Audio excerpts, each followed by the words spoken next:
Isa ang naitalang nasawi habang 6 katao ang sugatan, kabilang isang PNP member at empleyado ng LGU sa nangyaring tensyon sa pagitan ng dalawang grupo sa Sharif Aguac Municipal Hall, Maguindanao del Sur, kasabay sa huling araw ng filing ng Certificate of Candidacy nitong Martes, Oktubre 8. Sa ulat mula sa PNP, kinilala ang nasawi na si alias Baginda na miyembro ng Barangay Peacekeeping Action Team ng Mother Barangay Poblasyon Sharif Aguac, habang ang mga sugatan ay nakilalang sina Police Corporal Montasir Escac na nakatalaga sa 1st PMFC Maguindanao del Sur Police Provincial Office at isang Saddam Tagigaya, empleyado ng LGU Sharif Aguac, at 3 iba pa mula sa grupong nagpasimuno ng kaguluhan.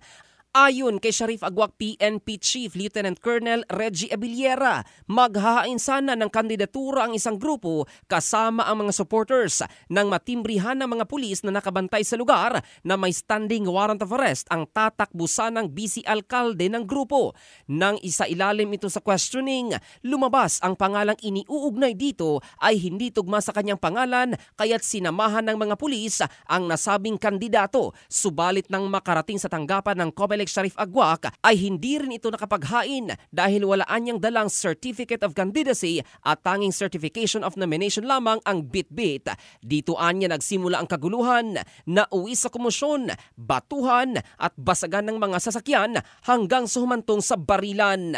Bumalik naman sa normal ang sitwasyon sa lugar matapos na pumagitna ang PNP at militar at nakapaghain ng kandidatura ang ibang grupo matapos ilipat sa Comelec BARM ang venue ng filing ng COC. In the heart of changing lives, ito si Jofel Candado ng Brigada News Philippines, the Music and News Authority.